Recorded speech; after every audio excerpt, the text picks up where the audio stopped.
What's up guys, it's McNulty here. Welcome back to the channel. I hope you guys are all doing well and I hope you are ready for another secret mystery hero.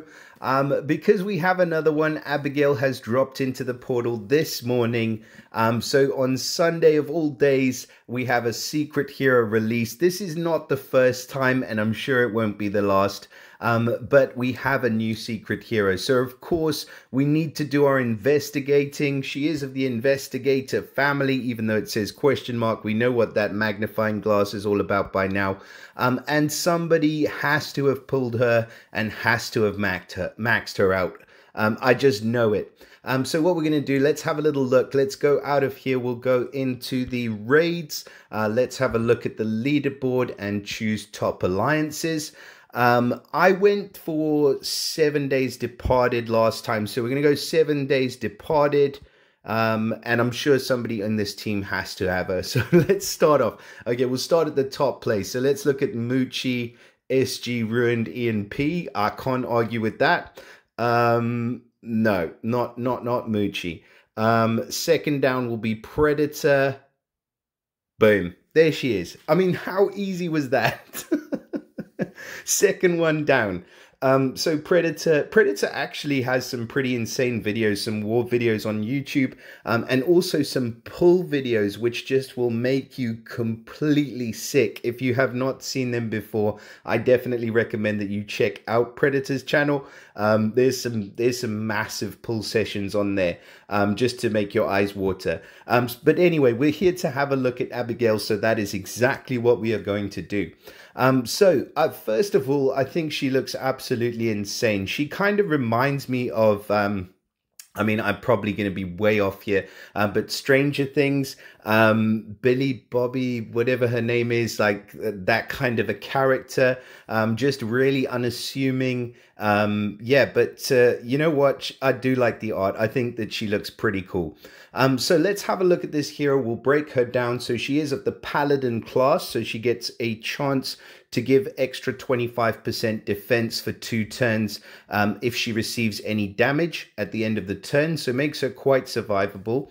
And she is of the Investigator family, so she gets a straight up bonus for 1, 2, or 3 heroes, which is up to 20% up to 40% attack and 20% to 40% on the health. So really, really decent, just a straightforward stat bonus. I can see Predator's gone ahead and second limit broken her. So we do get to see she's got the defense up ether talent, which is one of my favorites, because at the start of the battle, this hero gets an extra 20% defense for 6 turns. Now that will add on, obviously you can see the stats here on the family bonus are affecting attack and health. So she gets a straight up boost to pretty much every single stat from the beginning of the battle, and the family bonus will last for the whole term of the battle, which is pretty damn awesome. Honestly, adding 20% to these already ridiculous stats, even for a single hero, is pretty huge. Get that up to 40% and you're laughing. You're just laughing.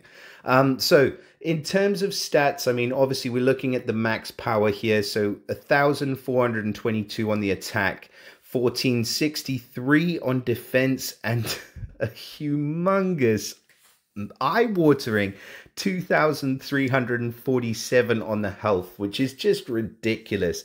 I mean, honestly, this hero is just going to be almost unkillable with those kind of stats, plus the boost from the family bonus and the defense up at the beginning of the battle. Now she also gets the passive, which we are a bit more familiar with by now. It's the Mark of the Old Ones. So all damage received by this character is reduced by 5% per 10 insanity on the character, up to a maximum reduction of 50%. So for every 10 insanity, 5%. It can get up to a maximum of 50%, but as I've said before, if it does get up to that maximum of 50%, she's just going to be going insane and casting her special on her own team or on the opposition team, depending on what it is that reverses the special. Now let's have a look at what the special skill actually is. So it's called Whispers of Cthulhu?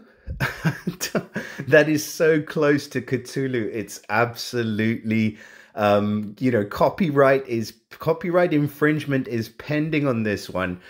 Call of Cthulhu, Whispers of Cthulhu, Xusulu, whatever the hell you want to say it, however you want to say it in Afrikaans, or Xhosa, which is where I'm from, obviously South Africa. It would be Cthulhu with a little click at the beginning. But anyway, that's what we're working with. So what does this Whispers of Cthulhu do? It deals 230% damage to all enemies at average speed. Not a huge hit, obviously 230. We've seen much, much higher hit alls at average speed. And she then summons a Cthulhu minion for each ally with 10% HP and 30% attack inherited from the caster. So not a very beefy minion. 10% HP can be dealt with pretty easily, but it's all about what the minion does. And I'm assuming insanity. It's got to be insanity right off the bat. So each hit from a Cthulhu minion gives the target the following status ailment. So the target receives 260 bleed damage over 4 turns. Bear in mind, this is with the max power preview on, so it means that the bleed damage is actually going to be lower than that, and it runs over 4 turns. So it's really, again, it's not a lot of damage that's happening from the special. It's also not a lot of damage that's happening from the minion either. But she inflicts 5 insanity to the target. Or sorry, the minion inflicts 5 insanity to the target, and she inflicts 55 insanity to herself. So that 55 insanity automatically triggers the passive. So when she fires off her special skill, she gets a damage reduction of, what's 55? So she's going to get 25% damage reduction on top of all of the rest of the passives that she's got going on. So she's really about survivability, this character. And the nice thing about a character with insanity that's got good survivability is that she can take a couple of hits regardless of whether they're going one way or the other. So it makes it much harder for the opposition team to counter this hero. So there is a bit of a reason behind the fact that she's got such a low hit. So I'm thinking the fact that she's got such a low hit is so that she can take advantage of insanity and the way it works, because you take her up against some super OP heroes, some big hitters. She's not necessarily going to be doing a huge amount of damage. So if her special's reversed, it's not going to make too much of a difference. But if the opposition start casting their specials on themselves, they're going to basically commit harakiri. They're just going to suicide their entire team. So this could be a really, really strong special. I do kind of like the fact that the insanity effect is attached to the minion. And I do like the fact that she's running at average speed as well. I think that it's a pretty decent sort of trade-off between the two. You don't want these kind of heroes to be too powerful to the point where they can just destroy themselves. Okay, so that's basically what I'm thinking is happening. But if you look at her in a nutshell, if it wasn't for the insanity, she'd be a pretty average sort of lackluster hero. In fact, I'd say she'd be a pretty terrible hero. But I think that with the insanity effect, she's actually going to be pretty usable. I don't think that she will be a very good offensive hero. I think she'll be very tricky to play with on offense. But on defense, these insane heroes, they rock it, honestly. I mean, look at this. You know, global rank 33. Obviously, Predator's active now. When is Predator not going to be active? But this is a relatively passive defensive team. But the thing is, you have 3 mystery heroes on this team, and they will hold their own like pretty much nobody else. Even Odile, I mean, she is a health booster. There is a bit of damage attached to her special, but it's not the damage that is going to cause you to lose against this team. It's the insanity effect, and it's the cleanse that's happening. It's the boosting of the health. They are going to be surviving, and you are going to be dying. That is the way that these heroes are designed to work. So I like Abigail. I would obviously love to have her. The chances of me getting her are very, very, very slim, especially since I am not spending anything at the moment. I'm still waiting for SG to work out their kinks.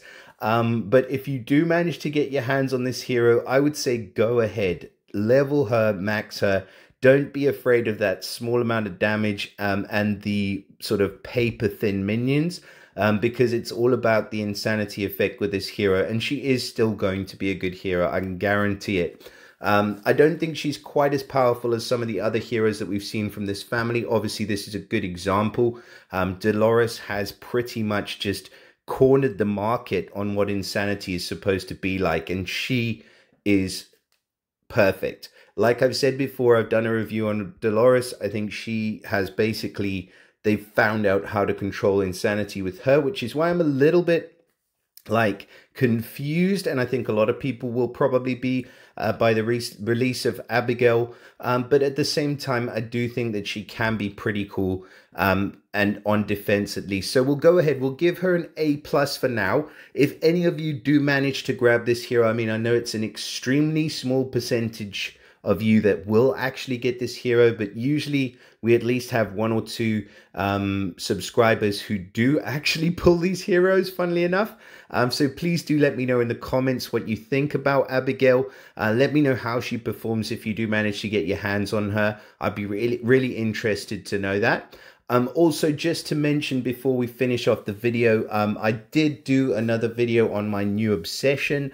So for those of you who didn't watch that video, I have started playing Watcher of Realms as well. I do have a separate channel which I will link in the description to the video if any of you are interested in starting a new game alongside Empires and Puzzles. It's called Watcher of Realms. My channel is called McNulty Watcher of Realms, so I'll link that to the description. And more importantly, we have got memberships on this channel now.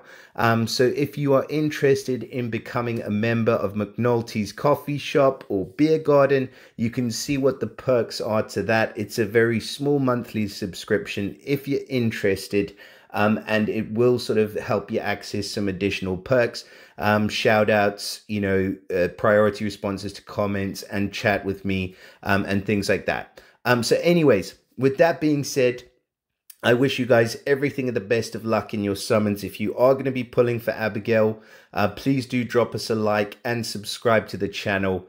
And I will see you all again in the next video. Bye for now.